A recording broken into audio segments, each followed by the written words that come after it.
Okay, to hell with it. You know what?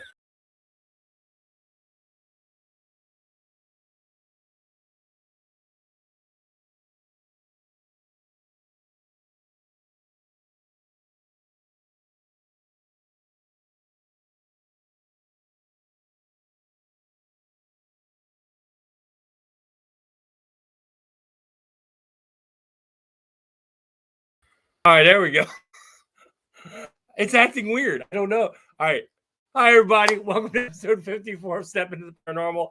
My computer is like flipping out. In Dave's defense, 3 minutes we've been scrambling, trying to, something went wrong. This is the computer we usually use. So it completely freaked out. Don't know why. He used it last night. Go figure. Plus, she's sitting here, whatever. We have two demonologists tonight. So I scrambled to get my new computer up, which is the one that has a powerful blah, blah, blah. Got it working fine. It's flipping out now, and all of a sudden lost camera, lost audio. Now it took us out of the video. So if you lose the feed, we didn't die. I swear. Well, it started I was doing an interview last night, and the computer started acting up. So anyway, take a deep breath, count to 3. 1, 2, 3. It's not that bad. We have I got news. I got news. I went on a date today, and she's real, and she's pretty. Well, the definition of paranormal is something that's just outside of the norm. Yes. So I guess that fits in. We have a very special show tonight. I've been waiting to get these guys on here. They are very special gentlemen. Absolutely. And it's not because, they're our friend or whatever. It's because of who they are and what they do. Some amazing stuff. We worked with them in several cases, and some amazing guys. Let's introduce James Annitto and Carl Jones. What's up, guys? So, gentlemen, welcome to the show, and thank you for coming. Thank you. And we suddenly disappear. It's not you all, I swear to God. I can speak quietly. If you want. No, it's not you. You're not giving the feedback. When I talk, I can hear you, my voice in your speaker. Okay. You can talk fine. I'll just cut off. Carl, you're absolutely fine, man. Nice and crisp and clear. And yes. James, Thank you. You sound normal to me, at least from here. Relatively normal. Very well.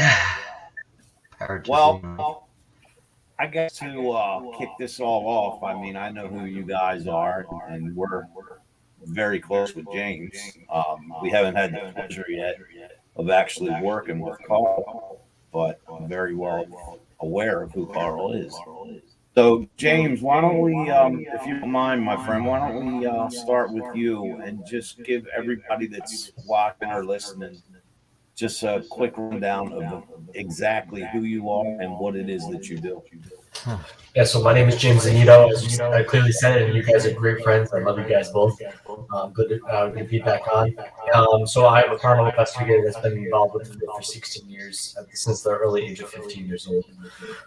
It's always been an interest of mine. I've been researching since a young age. Never had paranormal experience.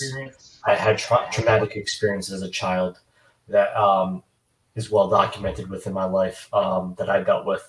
And with those questions led me to the paranormal because of shows like Scooby-Doo, Scariest Places on Earth, and In Search of, and all these other fantastic shows that predate a lot of our time as well.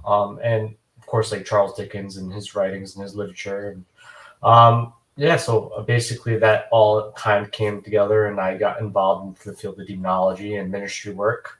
I've officially been ordained in the Old Catholic Church as a deacon, and I was a pastoral assistant, then deliverance minister, and ordained minister with the Church of Christ. So I have a theological background too, but that's really what kind of got me to demonology. I want to help people. I want to create awareness. the what ifs, the whatnots, and also get better myself by learning many different industries. I'm also a student in psychology at an accredited university. It's a long love. It's a long love of mine. We'll do it as long as I breathe. So, Carl, how'd you get in? I like spooky things. Why not? Go with it. No, I just was as a very young person, I was drawn to anything spectacular and nefarious and mysterious. I'll say.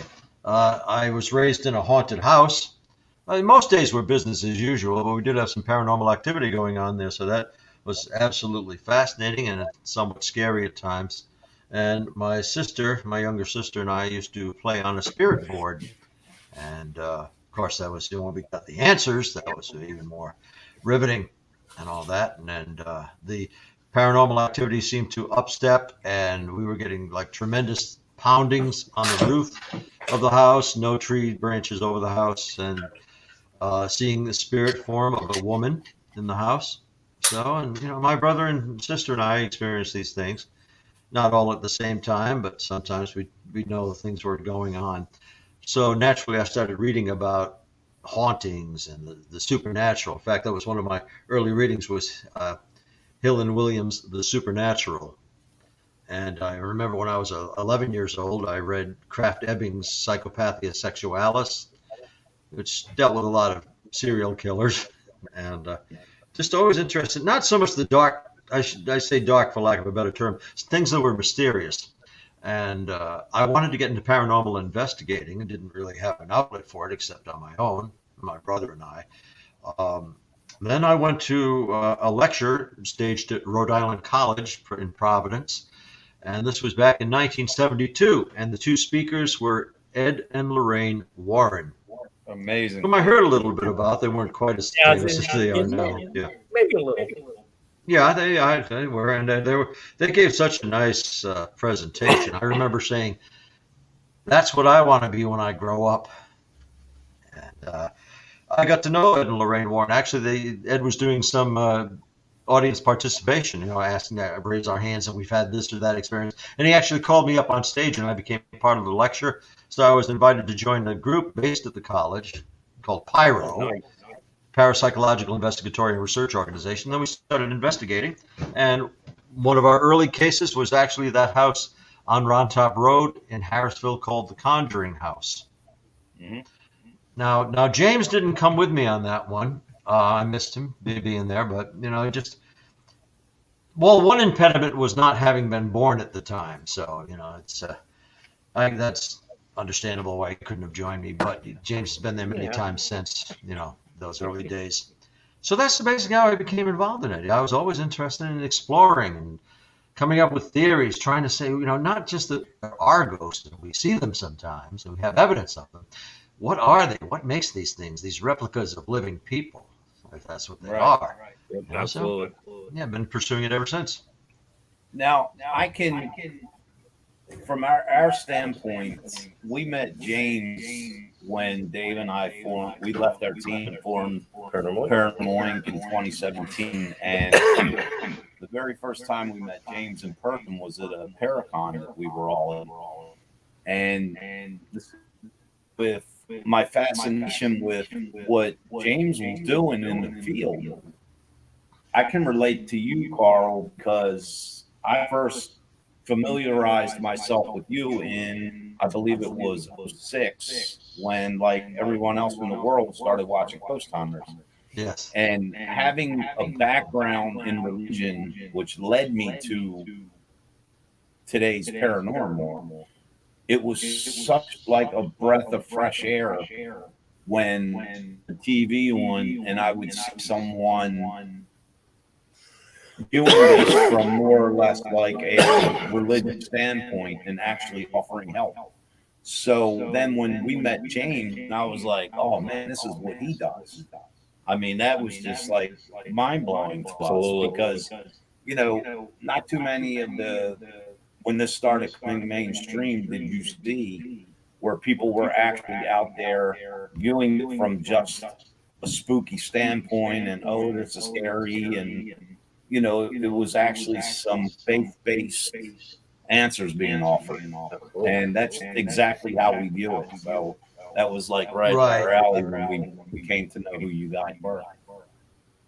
Rather than just, we affirm that you have a ghost in your house and like on to the next. And, it's like James and I try to intervene, intercede, advise, counsel, even from a psychological standpoint. If we can advise people, at least offer them, if not concrete answers, at least some suppositions and some advice. That's what our aim is. Right. And James, I mean, our hats are off to you because the work you've done, and as long as you've been involved in this in the way that you are at such a young age is so impressive. Yeah, when I first saw you in your collar, I thought I seen your kid running around here in a priest collar. What the? And then I got to know you, and you know my background as well, the faith, and yeah, it's like, oh wow, how did you get into this? So you really piqued my curiosity. Well, I think the biggest thing is with me is that I've always been told I can't do something or can't do it. And I've always been told I wasn't good enough. And it's always enabled me to continue wanting to learn or having questions within myself or the surroundings of what I've dealt with or what other people have dealt with that have maybe continue researching and kind of getting involved in fields that have some sort of ability to be used academically or hands-on to this field.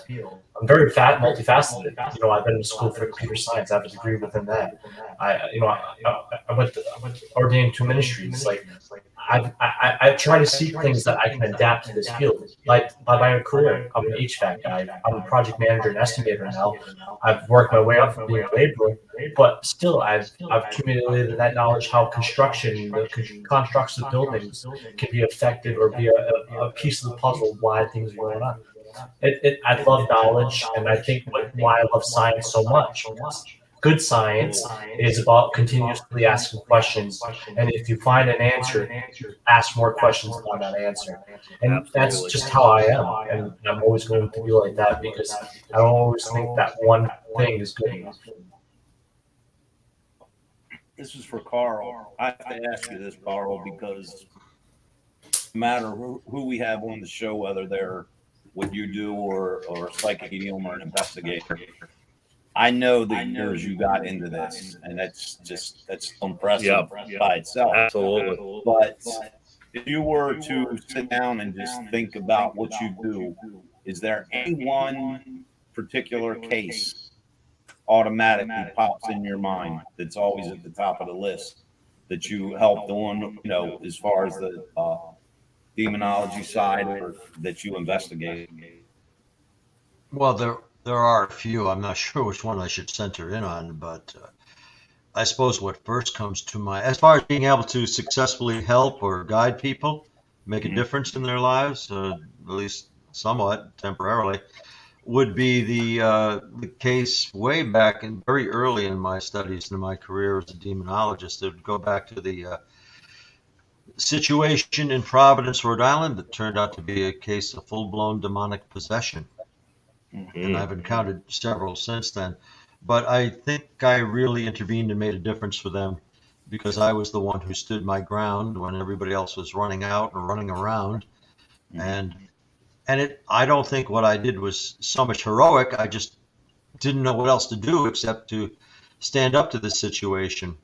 I could either have exited and gone out to my car, gone back to my parents' house, and I knew there was food in the refrigerator and it would be safe. And I just thought, why am I here? I don't belong here. This is nerve-wracking.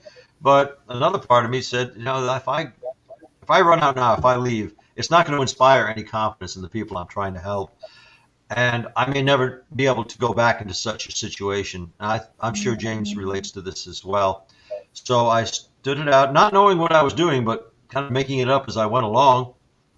And the subject, who was a 14-year-old boy, started, and he had done some freakish things that just shouldn't be capable of. And he started advancing towards me, and I just held up my hand and said, "Stop." And I gave him kind of a hug, put my hand on his back, and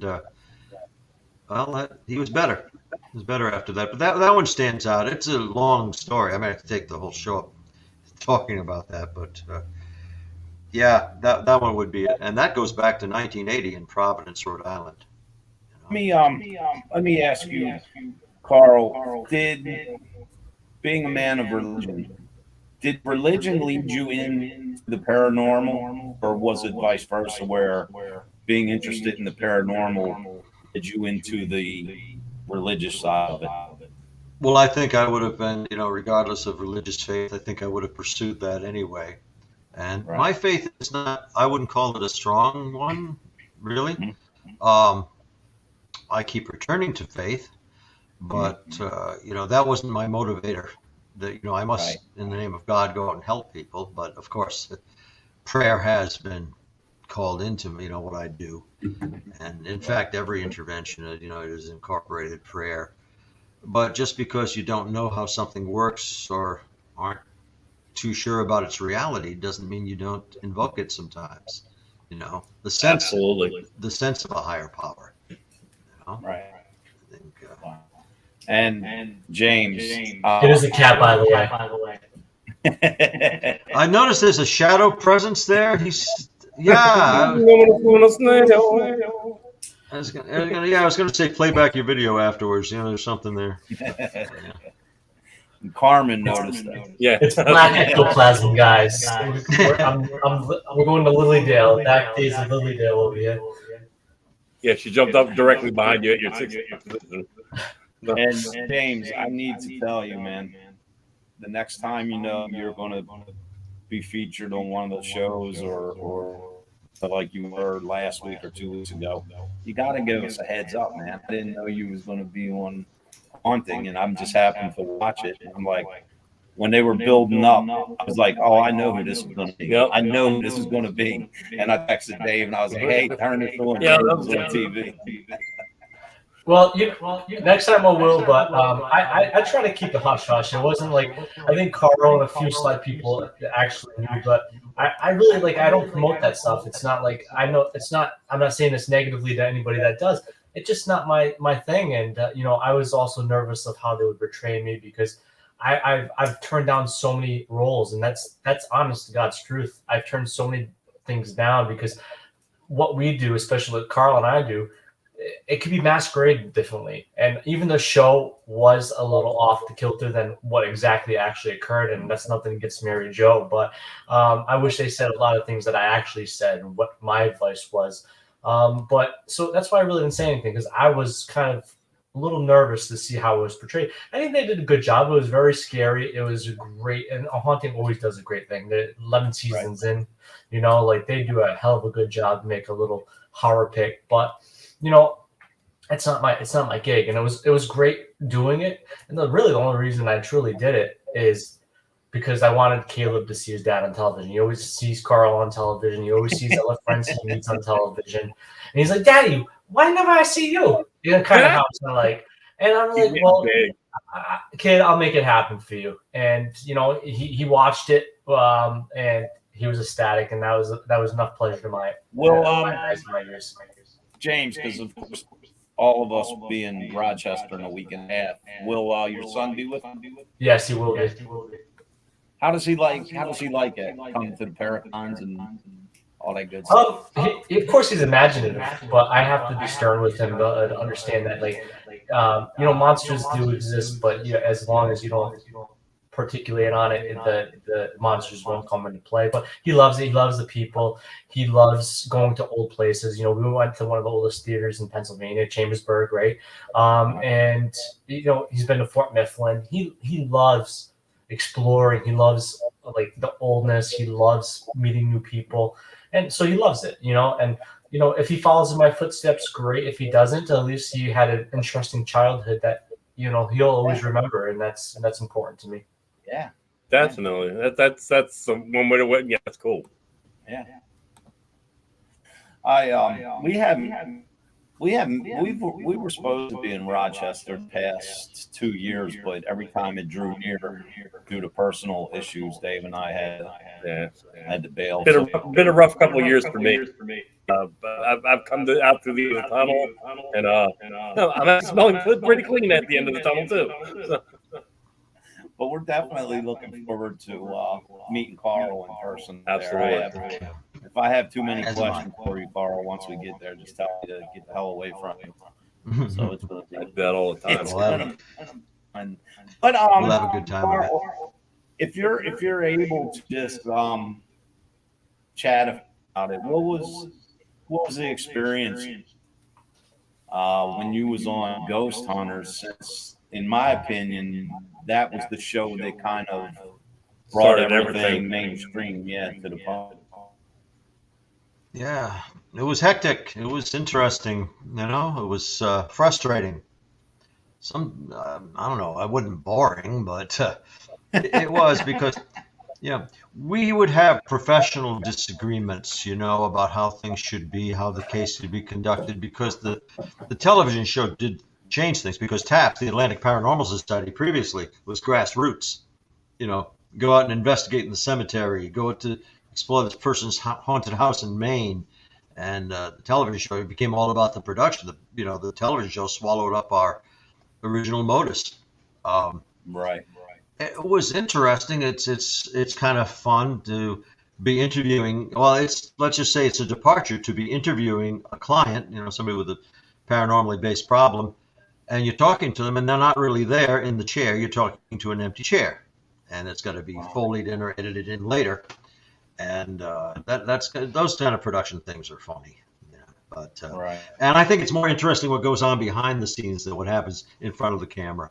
A lot of the interpersonal interaction is freaky, weird, and all that. But you do get to meet some very interesting people. We did travel some, and people with genuine issues, genuine problems, and a lot more talking and counseling went on, behind the cameras when they're not filming. And you honestly sometimes forget that the camera's there filming those productions. What did I say? Am I look all right? Am my hair combed? I was on television here. You kind of forget it after a while. Right. But that makes it all the more, the interaction with people genuine, let's say. Right. Now, I mean, I guess this could have to do with being on TV, but in general, when a home is being investigated, whether like you and James are initiating the investigation or someone calls you in because they kind of made the determination that may be something, out of their pay range. Now, like called. how does the client react or feel when they're being told, hey, this might be something demonic and we have to bring the specialists in? How do they perceive that when you first start working with them? They become very nervous, but also excited and sometimes hopeful. But they say, "Oh, this is real," But when they hear it and a so-called expert is coming in, but I would be that. James is that. We are experts. For quite a while, I shied away from saying we're experts. I'd say, yeah, experts in the unknowable, but somebody's got to address these issues, these problems. So it becomes very real to the person when the specialist is brought in. Like you're actually calling in a demonologist, Right. That's what I have now. So, yeah, those are visceral reactions you actually see that are captured on film. There is an air of artificiality about some of these shows during the production, but some of it is gritty, real. And when they capture that on camera, you're seeing their reactions. You're seeing our reactions. Right. Now, James, I know, like when Dave and I do one of our lectures or what have you, people always ask us, like, what made us start doing this, what got us into this, whatever, and if it's scared. Have you ever had an instance where you went in to do what it is that you do and you were actually frightened yourself? Yeah, definitely. I would be egotistical to say that I've never been fearful of the situations. I think there was at a time in my earlier youth, I'm 31 years old, so I'm still young, but in my early 20s, I was a little bit more arrogant in the ways I approached cases. I would go forward in utmost and gullibility and imagination more than anything, and then instead of trying to dissect a situation. But I always had that kind of emotion or a fear or fright, because that's a physiological thing that occurs, fright or flight. It's a brush moves. We think it's an animal.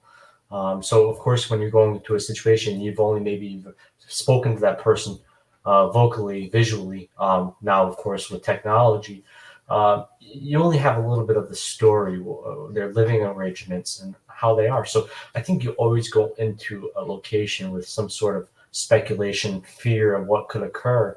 And a lot of the times I've dealt with cases, it's never really went the way I thought it would. It would actually be smoother than more difficult. Or if I thought it was too smooth, it would be more difficult. So you always have to have a level-headed shoulder. But I would say that the case that I had the most fright from was definitely the case I talked about, that I had a prolific nightmare. And I won't expound upon it too much because it'll take a lengthy time. But I had this nightmare that I really truly believe that a demonic infestation was involved with this family, and it was able to perceive into my dreams.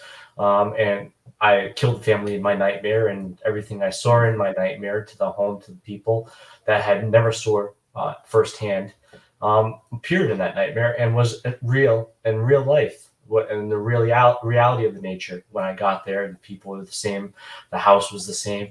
The only difference was that I didn't brutally kill that family. So I would say that would be the instance that I'd have most fear in my life doing this, because there's that what happens if I pull a Lizzie Borden right now and whack all of them?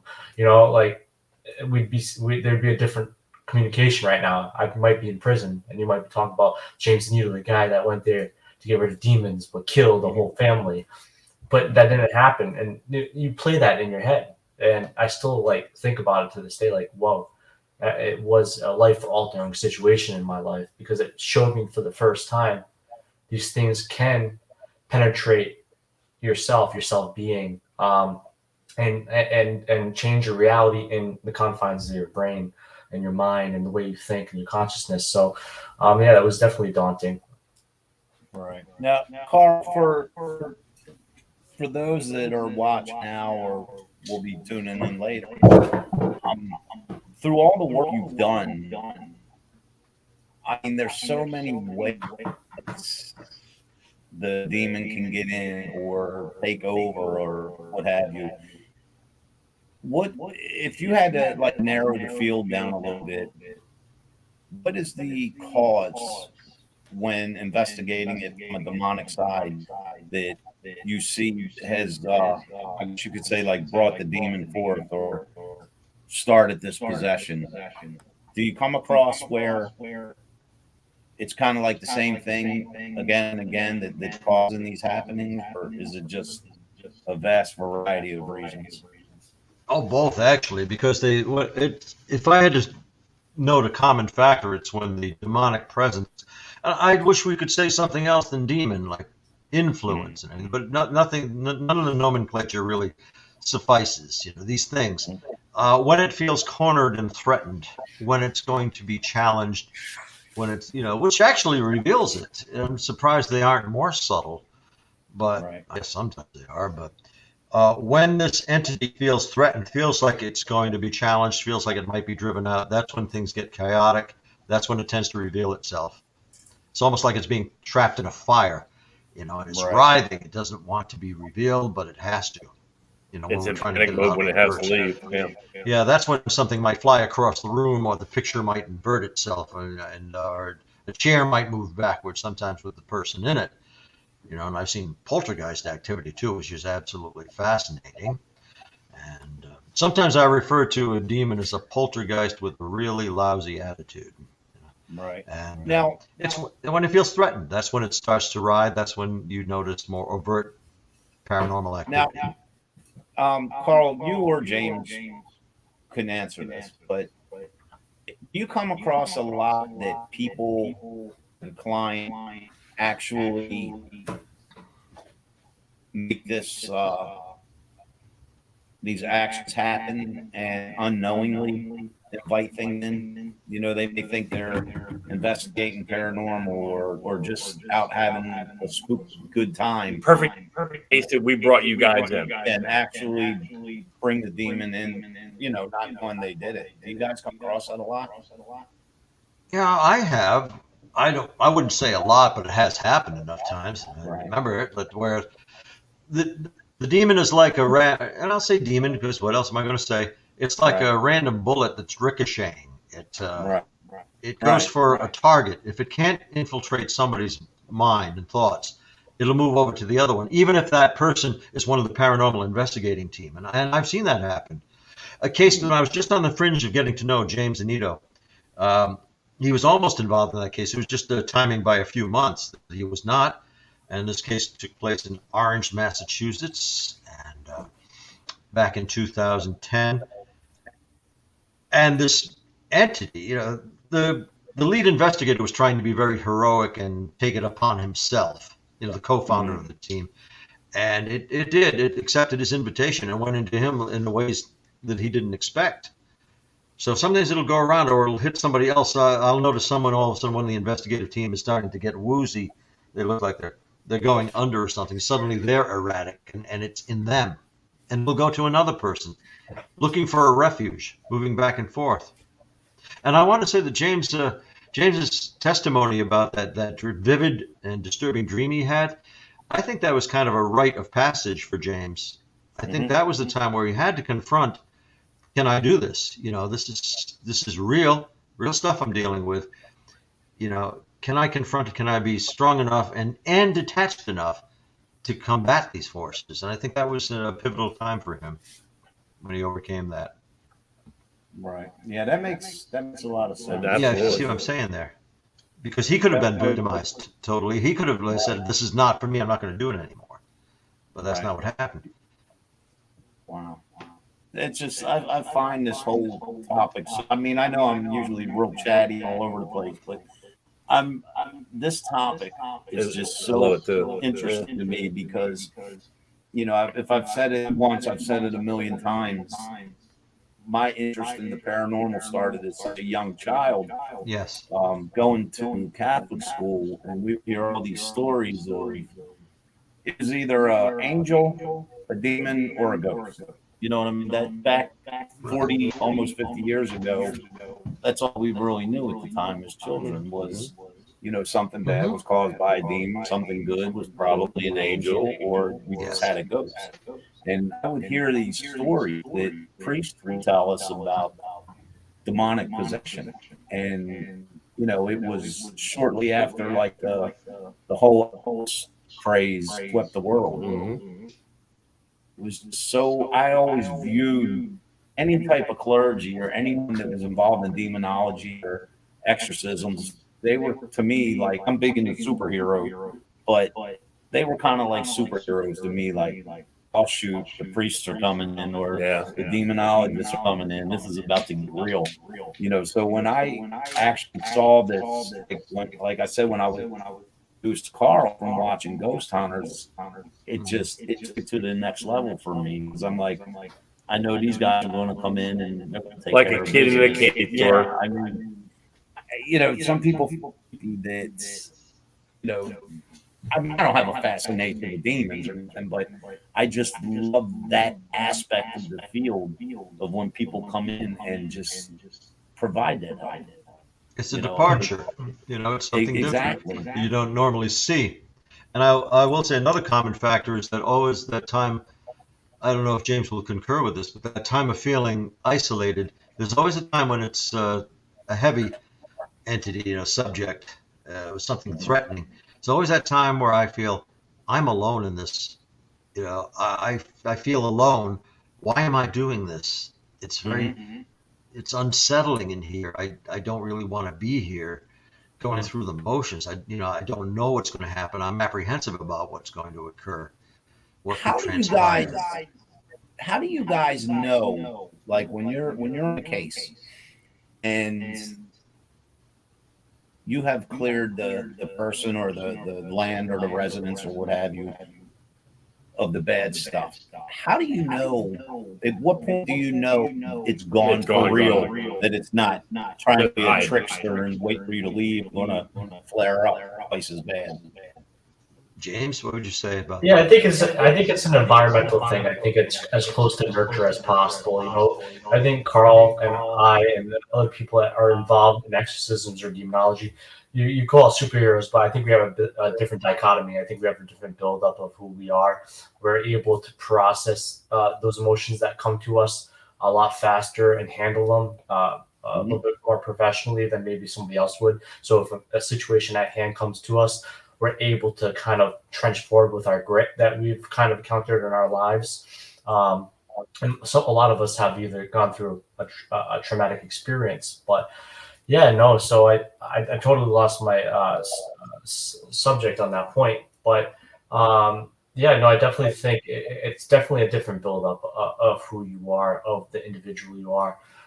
And when you're dealing with these cases, how you would know with how they are gone is simple. I think it's I don't think Carl maybe some other people claim they're psychic mediums or of the clair or have ESP or some of the other things, the nomenclature that words that have been expressed by people. They say that they are this, but I don't think Carl and I do. I use the word discernment, but I think that's more because I've gone through a traumatic childhood. I understand what negative emotion is as a person.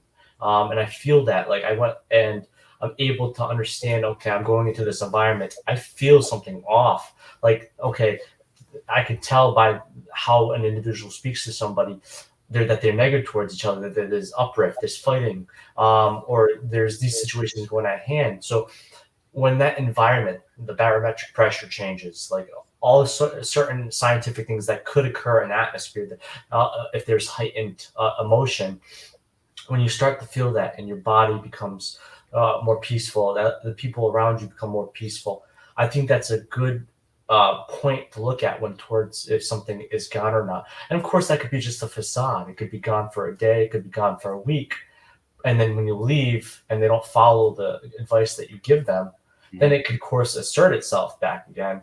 But so I think that's how I'm able to tell. I think it's because of, like I said, over nurturing the ability of time. Like I've kind of understood the environment, but anybody can do that outside of paranormal too. That's an occupational thing. You go to work every day hating your job.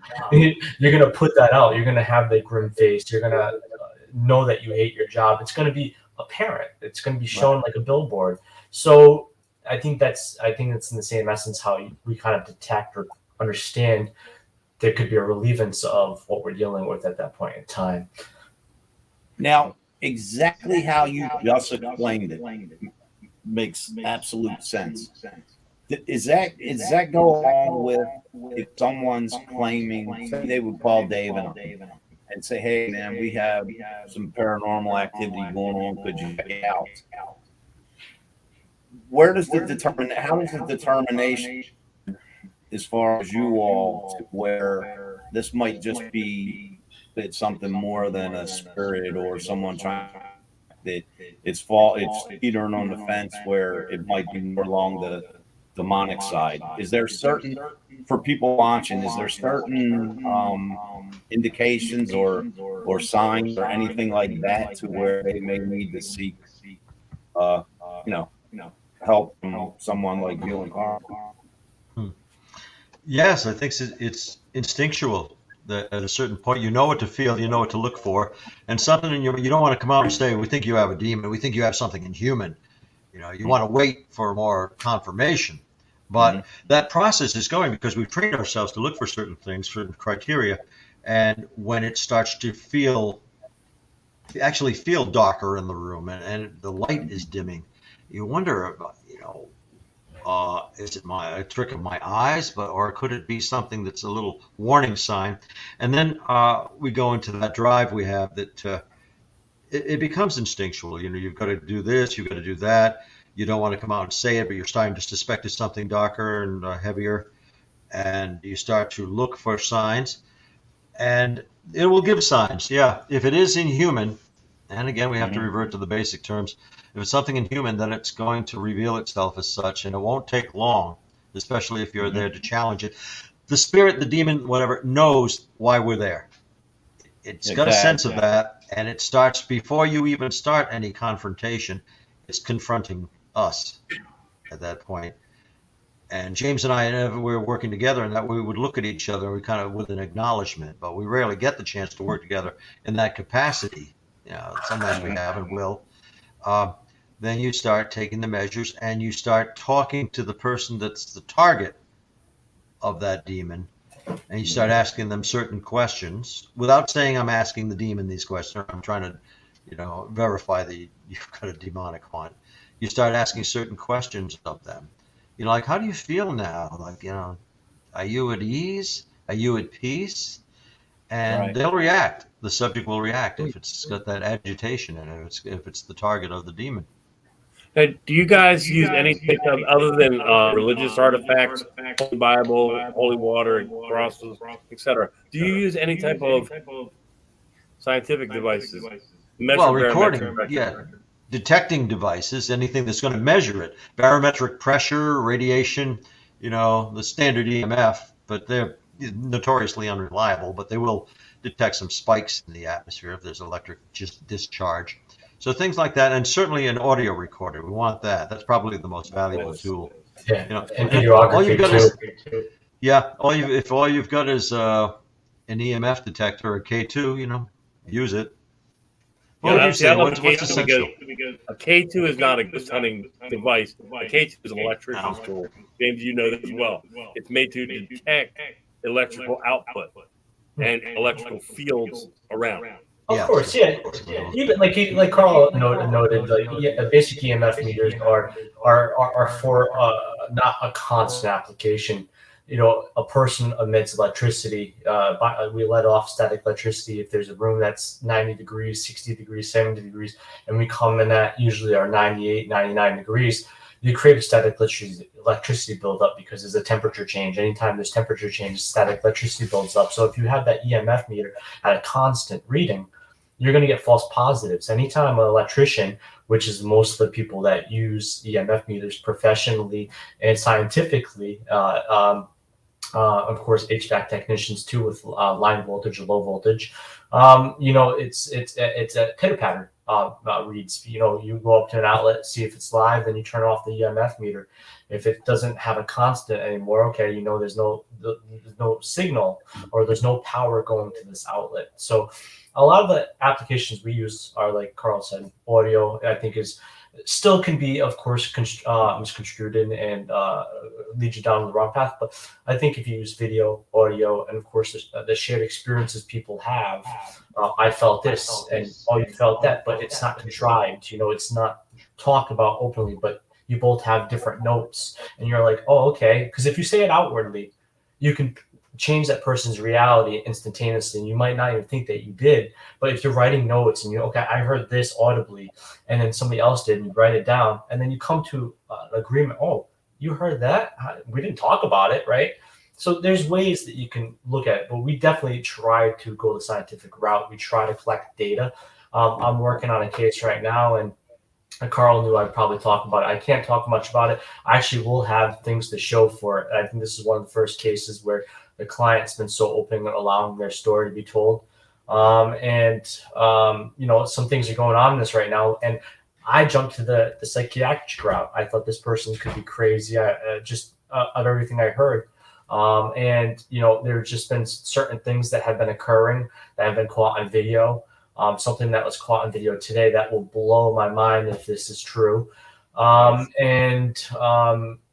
So if we have this documentation, especially, of course, demonologists, and if we're trying to work with the Catholic Church or another church that requires this data, like the Church of England or Anglican Church, is that they require data before an exorcist is able to come out. They want to see a video of preternatural phenomenon. They want to see this audio or hear it, and not see it, but hear it. They want to see why this could be more than something psychological. And that doesn't denote to the fact that there could be something psychological at play. But if there is actual phenomenon that is able to be documented. Like Carl has been on many shows, and they've showed documentation of such activity. I wasn't on it, but one of the cases that I did in Cumberland, Rhode Island, for my ghost story that was on one of my cases that ECPRT had investigated, and Keith, Carl's brother, had been involved with prior, and then I got Father Bob Bailey involved, was that they caught the shadow figure that was bigger than the tallest man they had, which was like 6'5", James Holroyd, big tall dude. But this shadow figure was as solid as it can be, and it took up almost the whole frame of the door, if not the whole frame of the door. And doors are no shorter than 7'1". Even in older times, they were nothing shorter. So this object was 7'1", and that was easy enough to say, hey, there's something here. Why is this tall? Unless Andre the Giant. Carl, in our chat, our friend Colette, her question is, have you basically ever been on an investigation or whatever, client or the person there had a demon in them, but was unaware that they were under any sort of possession? Yes, I have. There was a case in Danielson, Connecticut, where this a woman, a fairly young woman, had something that was making her react, and we tried to isolate that. Like when we say certain things, when we hold religious objects, she, it's actually right before you get to Killingly in Danielson, Connecticut. I don't even remember the exact address.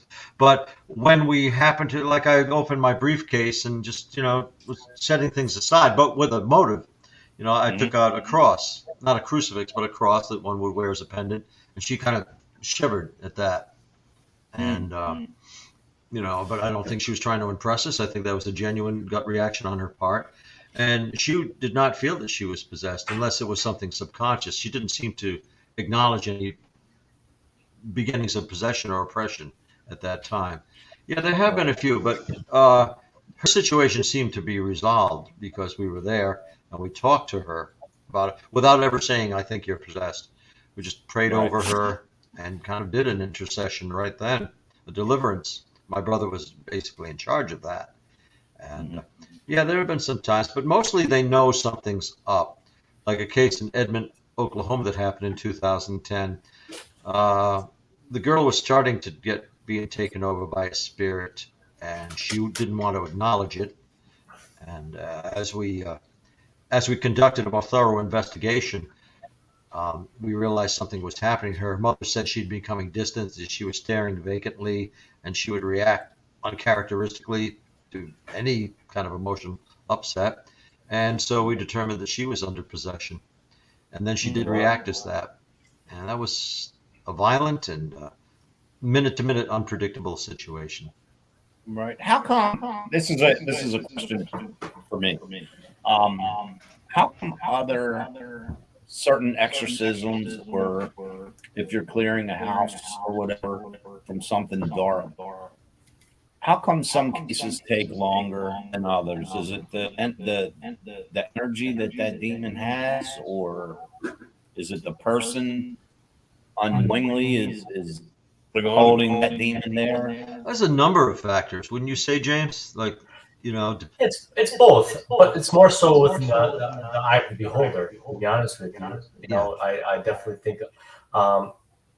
I know people that deal with it hate to hear it, but it has a lot to do with themselves, their willpower, their resilience, resilient nature.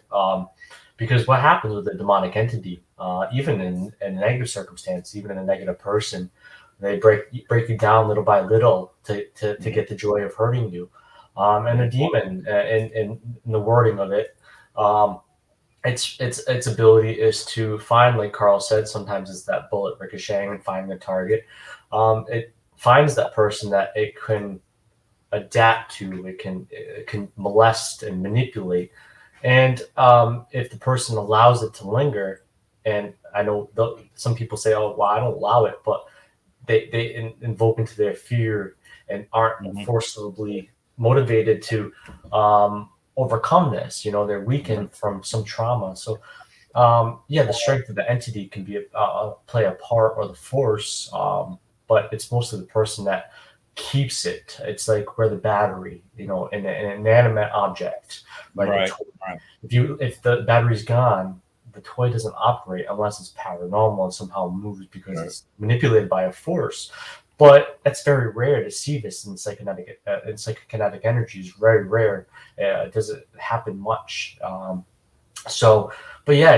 definitely think that the person's integral, and fields like psychology, parapsychology are integral pieces of the puzzle when you're working with somebody and trying to have them overcome a spiritual affliction. Right. Very good. Well, gentlemen, we are almost out of time Already. So before we let you go and give you our most sincere, heartfelt thanks for joining us. And no singing and dancing. We're not going to put you through that. How can people find you guys? Yes. Oh, it's fairly easy. James, you want to give our handle for the website and other means? And I can. I made your life easy. I just put it right at the bottom of the screen. Definitely. I meant to run it for the whole show, but I forgot. Well, demonology.org, Demonology Incorporated, Panorama Paranormal, Do Demonology on Facebook, Carl L. Johnson on Facebook, James Annitto on Facebook, jamesannitto.com. There's many ways to reach us, and usually, like if it's needed, we come together and work together. That's how you can reach us. And we have a show that will, of course, be airing once again soon, hopefully, where we have a YouTube podcast and Facebook podcast, Do Demonology. We have like 30 episodes, so go watch them. We talk about a lot of specific topics.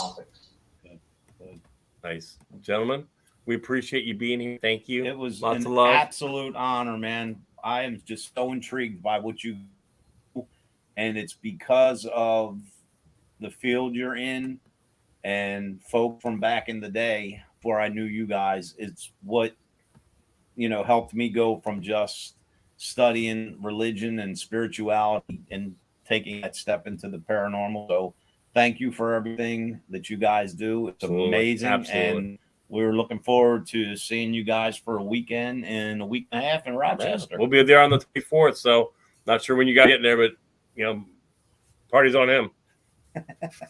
We'll be there Friday. Thank you. Thank you, James. Thank you, Carl. I'm not a crook. We'll see you guys soon. Lots of love, guys. All right. Good night, guys. I love them guys. I could have him on for hours. Oh, absolutely. It's just I could pick the brain for hours. That whole realm, man, is just so fascinating to me. And it's the only reason why I wasn't like chiming in more during this show is I've literally tried to keep up with this computer. It's been acting weird. I'm like literally band-aiding the show together. Started acting up on my interview yesterday, and it just hasn't recovered. Yeah, so I may have to wipe the computer out and redo Guys, it. In 2 weeks, we will not be doing an episode because we'll be in Rochester, New York, at the Parafest. So, based on what our network, WLFE DB Radio, has set, we hope to maybe do some sort of live from the event. Yep. So we'll be there. Keystone State will be there. Ted and City, we're all on the same umbrella, so all in the same contract. So we'll definitely be there. I'll bring all the camera and everything just in case we can run one. But if not, we'll see in 4 weeks. All right. Thank you for watching, guys. Lots of love. God, we'll talk to you along the way. You've been listening to Step Into the Paranormal with Ernie Atwell and David Seiler. Thank you for listening, and listen in next week for another topic and more great guests right here on WLFE DB Radio Network.